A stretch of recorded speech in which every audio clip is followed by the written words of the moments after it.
Hello students. So in the last lecture we have discussed about the atoms and subatomic particles. Okay, like electrons, protons and neutrons. Who invented that electrons, protons and neutrons? What are the charges of it? Okay, and now we are going to see the atomic models. Atomic models. Okay, so what is these atomic models? Is that very simple?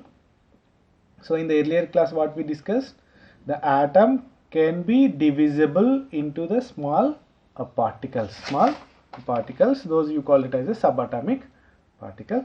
You assume this as an atom, this is an atom, and again it is divided into the three. Okay, you assume this is an electron and this is nothing but a proton and these are nothing but the neutrons. Okay, and when you combine these three you can get the atom, okay.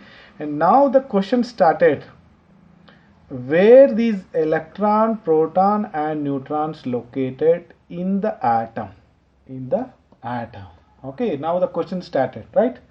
So earlier the problem was the atom was divisible. Again they solved that problem and the atom is divisible and made up of the three subatomic particles. Okay, and whenever they invented that, the next question raised was where they located inside the atom, and what was the shape of the atom, and what was the shape of the electron, protons and neutrons, and where were located. Okay, now they started thinking this. Okay, and for that the many scientists worked very hard, and among them few scientists gave some conclusions. Okay, and among them the first model of an atom was given by the J.J. Thomson. Okay, right.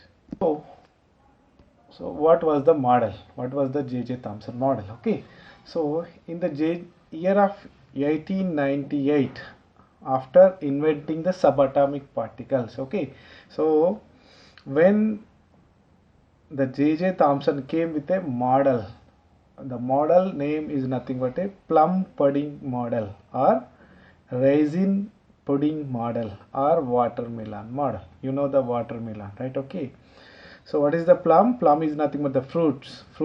Plum pudding model, or raisin is nothing but a partially dried grape pudding model, or you can also call it as a watermelon model. Okay, and on what basis he gave this model is that, on what basis is that?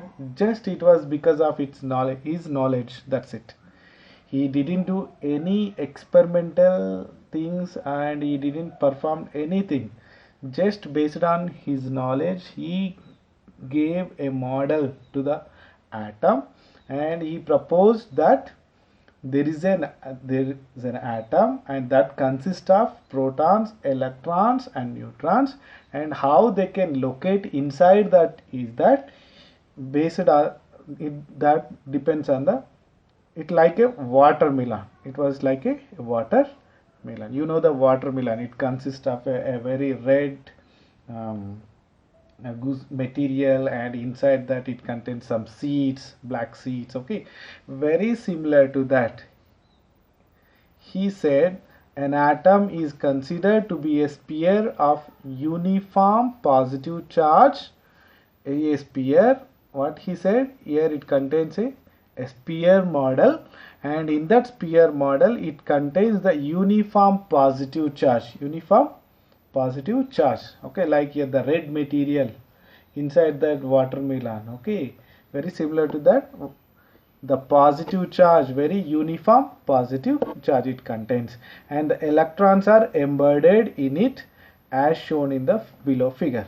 So this is a sphere of atom, and in that it contains the uniform positive charge, and again in that the electrons embedded like seeds, okay. And this was the first model proposed by the J.J. Thomson, okay. So why he selected sphere instead of some square or rectangle or some triangle? Why he selected sphere? Is that based on many things there. Generally the spheres contains the lowest potential energy. Whenever the a thing it contains the lowest potential energy, that gets the more stability instead of the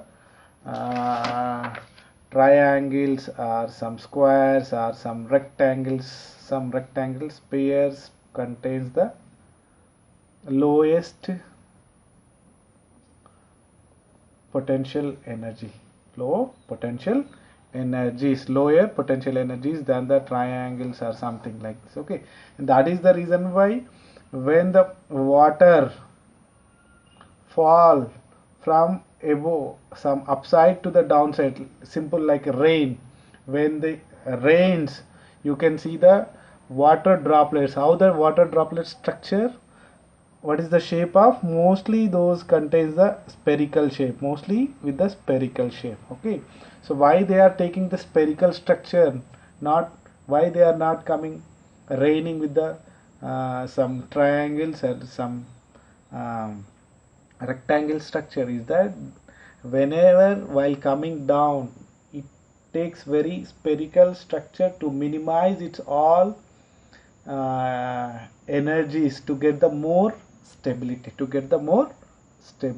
that is the reason why the water droplets. And not only that, even the earth, even the planets, you see all the planets are generally in a spherical shape, okay. Why they are? Because to minimize the all the energies to get the more stability, whatever that particle or object with the less energy will get the more stability, less energy will get the more stability, right, okay. When you sit and when you sleep, right, okay, where you are stable and where you require more energy, whenever you get the less energy, whenever you require less energy, there you are more stable, okay. Of course that is not our intention. So what is the model? What was the model? The model was like plum pudding or raisin pudding or watermelon model he proposed, okay. And in that the total mass of the atom is considered to be uniformly distributed throughout the atom, okay. So generally the atom possesses some mass, okay. Where that mass, he said that J.J. Thomson said that mass totally it is distributed uniformly throughout the atom, okay. And the negative and positive charges are supposed to balanced out, and the atom as a whole is electrically neutral, okay. What he said again, the atom is neutral. How it is become neutral is that by balancing the positive charge with the equal negative charge, What is the positive charge? Protons. What the negative charge is? Nothing but electrons in a atom, okay. So that means they can balance the positive and the negative charge balance, okay. By that they can finally electrically neutral, they become electrically neutral, okay. A familiar example that represent the atomic model is watermelon, okay. And the positive charge spread throughout the atom is like the red part of the watermelon, and the black seeds distributed in the red part represent the electrons, okay. This is nothing but a J.J. Thomson model of an atom. This was the first model proposed by the scientist, and later that it was modified, okay. That we can see in the next lectures.